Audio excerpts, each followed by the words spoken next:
¿Qué precio tiene la dignidad cuando el sol agrieta la tierra y el estómago ruge vacío? En las llanuras resecas de Andalucía, bajo un cielo de un azul implacable, la vida se medía en jornales escasos y en el capricho de los poderosos. En el pequeño pueblo blanco de Fuente Clara, acurrucado entre olivares polvorientos y viñedos sedientos, el tiempo parecía haberse detenido en un feudalismo apenas disimulado. Aquí la voluntad de don Álvaro de Mendoza, terrateniente de vastas fincas y mirada fría, era ley no escrita, pero grabada a fuego en el alma de sus gentes. Isabela Valcárcel conocía bien el peso de esa ley invisible. En el taller de alfarería anexo a la casona familiar, otrora símbolo de una hidalguía venida a menos, luchaba cada día por mantener viva la única herencia que le quedaba, el oficio de sus antepasados y su propio orgullo. El torno giraba bajo sus manos hábiles, manchadas de la arcilla rojiza que extraía con esfuerzo de las riberas del arroyo cercano. Cada vasija, cada cántaro que salía de sus manos era una pequeña victoria contra la miseria que la acechaba desde la muerte de su padre y la acumulación de deudas que él dejó. El escudo desgastado sobre el dintel de la puerta casi ilegible era un recordatorio constante de lo que fue y de lo frágil que era su presente. Vestía con modestia, pero la pulcritud de sus ropas y la altivez natural de su porte la distinguían. Sus ojos oscuros, grandes y expresivos, guardaban una mezcla de determinación y una vulnerabilidad que intentaba ocultar tras un muro de reserva. Desde los campos abrasados donde doblaba el lomo de sol a sol, Mateo, un jornalero más entre la multitud anónima que servía a don Álvaro, observaba a menudo la figura solitaria de Isabela cuando ella acudía al mercado a vender sus piezas o se dirigía a la iglesia con paso digno. Mateo era un hombre callado, de unos 30 años, de complexión fuerte forjada por el trabajo incesante. Su rostro, curtido por el sol y el viento, tenía una expresión tranquila, casi melancólica, y una mirada observadora que parecía captarlo todo sin necesidad de palabras. Una pequeña cicatriz sobre la ceja izquierda, recuerdo de un antiguo accidente con una hoz, le añadía un aire de experiencia silenciosa. Huérfano desde niño, había aprendido a sobrevivir en un mundo hostil, valorando los pequeños gestos y la sabiduría callada de la tierra que trabajaba. No poseía nada más que su fuerza de trabajo y un sentido innato de la justicia, aunque era dolorosamente consciente de su impotencia. El destino, a menudo cruel en su indiferencia, quiso que don Álvaro de Mendoza posara sus ojos en Isabela. Sucedió durante la fiesta patronal del pueblo. Mientras la música de una guitarra rasgaba el aire caliente de la tarde y el vino barato alegraba los ánimos, el terrateniente, aburrido de las zalamerías habituales, reparó en la serena belleza de la alfarera, que se mantenía apartada del bullicio. Acostumbrado a tomar lo que deseaba, se acercó a ella con la arrogancia de quien no espera una negativa. «Vaya, vaya, la bella alfarera», dijo con una sonrisa que no alcanzó sus ojos fríos. «He oído hablar de la calidad de tus cacharros. Quizás debería comprarte toda la producción. Podríamos llegar a un acuerdo beneficioso para ambos». El tono dejaba poco lugar a dudas sobre la naturaleza del beneficio que ofrecía. Isabela levantó la barbilla, sus ojos encontrando los de él sin temor. «Mi trabajo tiene un precio justo, don Álvaro, y se paga en el mercado como a todos. No necesito otros acuerdos». La sonrisa de don Álvaro se congeló, reemplazada por una máscara de fría furia. Nadie, y menos una mujer sin protección y de clase incierta, osaba desafiarlo. «Ya veremos, muchacha. Ya veremos si ese orgullo te dura mucho», siseó antes de darse la vuelta, dejando tras de sí un rastro de amenaza helada. Mateo, que había presenciado la escena desde lejos, sintió un nudo de aprensión en el estómago. Conocía bien la crueldad vengativa de don Álvaro. Sabía que la digna negativa de Isabela no quedaría sin castigo. Los días siguientes confirmaron sus temores. Lorenzo, el capataz de la finca, un hombre brutal y servil con el amo, empezó a hacerle la vida imposible a Isabela. Corrió rumores maliciosos sobre ella en el pueblo. Dificultó sus ventas en el mercado, ahuyentando a los posibles compradores con miradas amenazantes. Le negó el acceso a la veta de arcilla de mejor calidad, situada en tierras de don Álvaro, obligándola a buscarla más lejos y con más esfuerzo. Isabela apretó los dientes, resistiendo en silencio, pero la angustia comenzaba a hacer mella en su semblante habitualmente sereno. Cada pieza rota accidentalmente por Lorenzo al pasar cerca de su puesto, cada cliente perdido, Era una vuelta más de tuerca en el plan de don Álvaro para doblegarla. Mateo observaba impotente la injusticia. Su condición de simple jornalero le ataba las manos. Un desafío abierto a Lorenzo o a don Álvaro significaría la ruina, la expulsión del pueblo o algo peor. Pero la imagen de la dignidad herida de Isabela le quemaba por dentro. Decidió actuar, pero con la cautela que su posición le exigía. Una mañana, Isabela encontró junto a la puerta de su taller varios sacos de arcilla fina y rojiza, la misma que Lorenzo le había prohibido recoger. No había nota, ni señal de quién la había dejado. Días después, el viejo horno de leña, que amenazaba con derrumbarse, apareció misteriosamente apuntalado con ladrillos nuevos y sólidos. Otra vez, el silencio. Mateo trabajaba de noche, moviéndose como una sombra, usando su conocimiento del terreno y su habilidad manual para ofrecer una ayuda invisible. Incluso llegó a dejarle un pequeño ramo de flores silvestres, amapolas y manzanilla en el alféizar de la ventana una madrugada, retirándose antes de que el sol despuntara. Isabela intuyó quién era su benefactor secreto. La discreción, la eficacia silenciosa, la naturaleza de la ayuda, solo podía ser Mateo. Al principio la invadió una sensación incómoda. La barrera social era inmensa, y aceptar la ayuda de un jornalero la hacía sentirse extrañamente vulnerable, como si confirmara su propia caída. Pero la necesidad era acuciante, y la bondad del gesto innegable. Un día, al volver del arroyo cargada con un pesado cántaro de agua, tropezó y estuvo a punto de caer. Unas manos fuertes la sujetaron justo a tiempo, evitando que el cántaro se hiciera añicos. Eran las manos de Mateo, que casualmente pasaba por allí. «Gracias, Mateo», murmuró ella, recuperando el equilibrio, sin poder evitar ruborizarse. Sus ojos se encontraron por un instante. «Tenga cuidado, señora Isabela», dijo él simplemente, su voz ronca pero suave. «¿Por qué haces esto, Mateo? Lo de la arcilla, el horno...» Él bajó la mirada, como si le avergonzara su propia acción. «Vi que lo necesitaba. No es nada. No es nada para ti, quizás. Para mí es mucho», replicó ella con una mezcla de gratitud y orgullo herido. «¿Qué quieres a cambio?» Mateo levantó la vista y en sus ojos claros Isabela vio una sinceridad que la desarmó. «No quiero nada, señora. No es justo lo que le hacen». Ese encuentro marcó un cambio. Empezaron a intercambiar saludos, palabras breves. Isabela descubrió bajo la apariencia ruda del jornalero una inteligencia práctica y una sensibilidad inesperada. Mateo, por su parte, admiraba la fuerza indomable de aquella mujer que luchaba sola contra un poder abrumador. Un respeto mutuo comenzó a crecer entre ellos, un hilo invisible tejido con miradas furtivas y ayudas silenciosas. Don Álvaro no era ciego. Notó las miradas, la tensión sutil entre la alfarera y su jornalero. La idea de que Isabela pudiera sentir el más mínimo aprecio por un hombre como Mateo, mientras a él lo rechazaba, hirió su orgullo de forma intolerable. Era un insulto a su clase, a su poder, a su masculinidad. La rabia, fría y calculadora, creció en su interior. Decidió aplastar a Mateo como a un insecto molesto y de paso darle una lección definitiva a Isabela. La oportunidad se presentó pronto. Don Álvaro llevaba tiempo sospechando que algunos jornaleros le robaban parte de la cosecha de aceitunas. Aunque no tenía pruebas concretas contra Mateo, decidió usarlo como cabeza de turco. Una tarde, mientras los hombres regresaban agotados de la recogida, Lorenzo detuvo a Mateo frente a todos. «Tú, Mateo», ladró el capataz. «El señorito dice que le faltan 2 sacos de aceitunas de tu cuadrilla, y tú eres el único que ha estado trabajando cerca del almacén viejo». «Yo no he cogido nada, Lorenzo», respondió Mateo con calma, aunque su corazón latía con fuerza. Sabía que era una trampa. «Mentiroso. Seguro que las tienes escondidas para venderlas por tu cuenta», gritó Lorenzo, haciendo una señal a 2 de sus matones. «Registradle». No encontraron nada, por supuesto.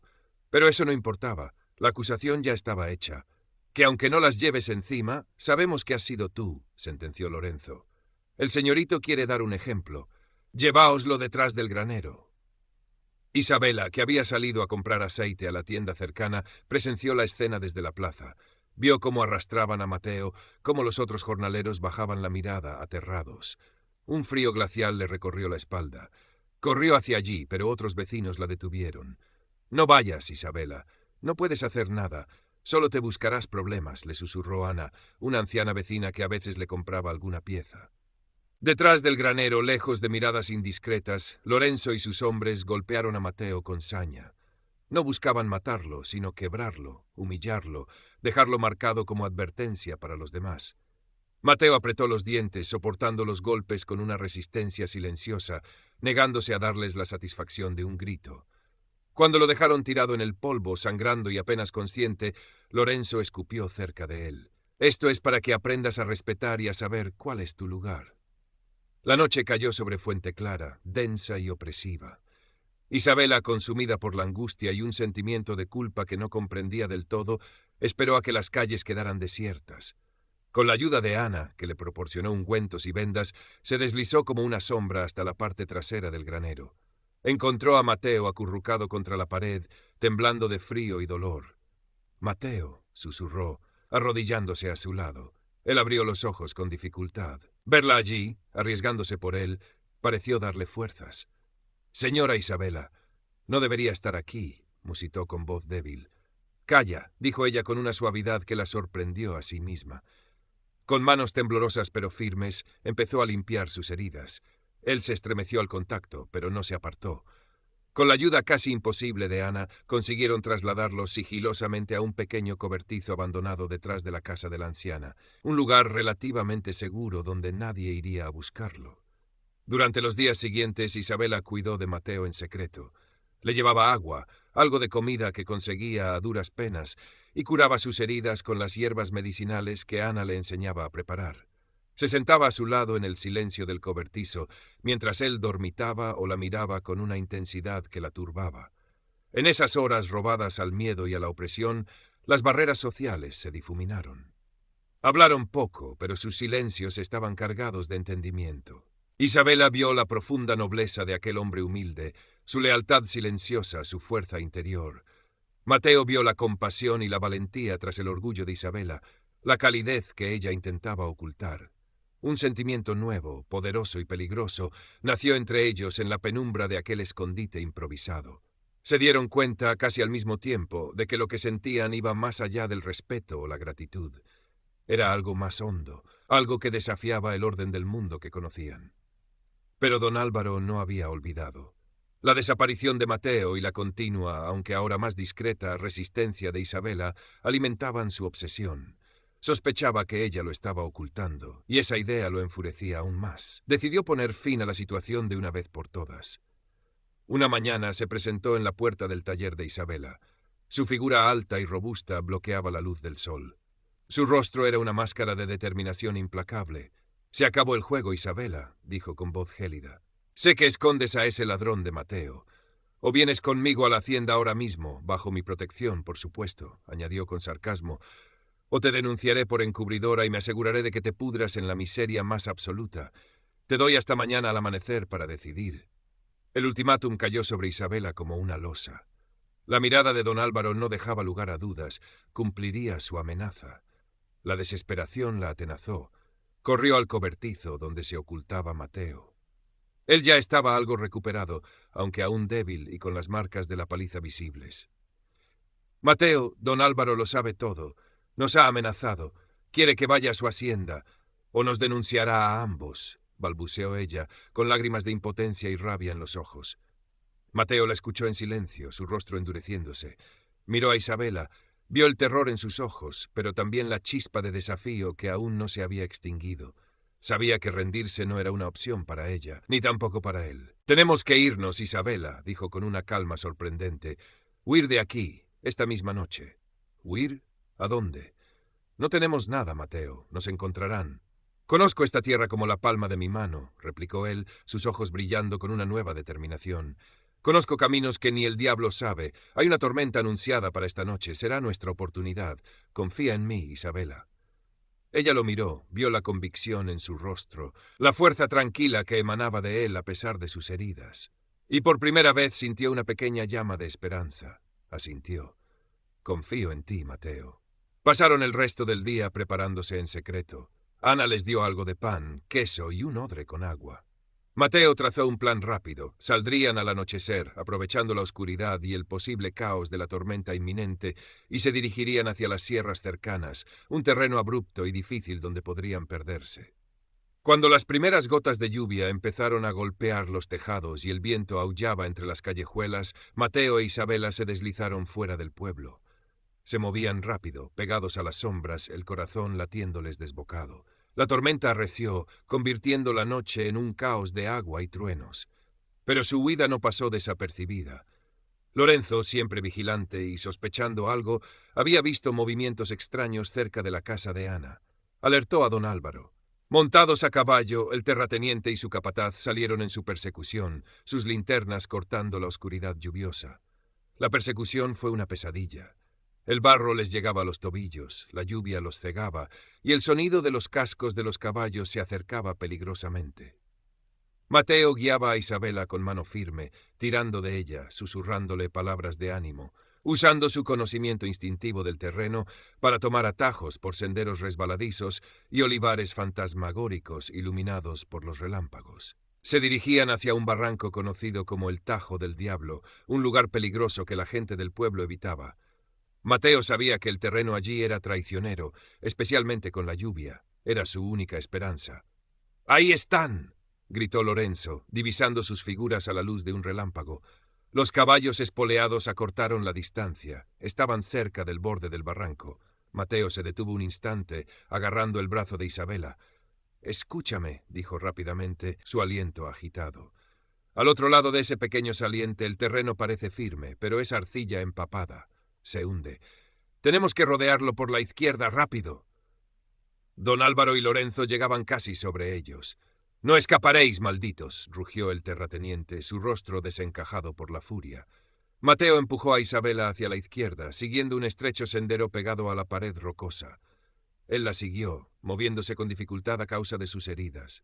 Don Álvaro, ciego de ira y ansioso por atraparlos, no escuchó la advertencia implícita en la maniobra de Mateo o la despreció. Espoleó a su caballo directamente hacia el saliente que parecía el camino más corto. Lorenzo lo siguió de cerca. Tal como Mateo había previsto, el terreno cedió bajo el peso de los caballos. Se oyó un relincho de pánico, un grito ahogado de don Álvaro, y luego el sonido sordo de tierra y rocas deslizándose hacia el fondo oscuro del barranco. El caballo de Lorenzo, más ligero o con más suerte, logró retroceder en el último instante, pero su amo ya no estaba. Mateo e Isabela se detuvieron, sin aliento, mirando hacia atrás. La linterna de Lorenzo iluminaba el borde del precipicio donde momentos antes estaba don Álvaro. El capataz, aterrorizado, miró hacia el abismo, luego hacia ellos, y sin dudarlo un instante, dio media vuelta y huyó a galope tendido en la oscuridad. El silencio que siguió solo fue roto por el rugido de la tormenta y el latido acelerado de sus propios corazones. Estaban solos, libres. Se miraron el uno al otro bajo la lluvia torrencial. El miedo, el agotamiento, pero también un inmenso alivio y algo más profundo, algo nacido de la lucha compartida, se reflejaba en sus ojos.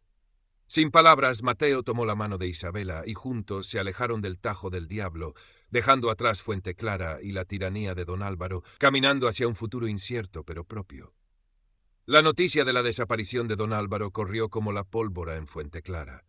Lorenzo, para salvar su pellejo, inventó una historia sobre un trágico accidente durante la tormenta.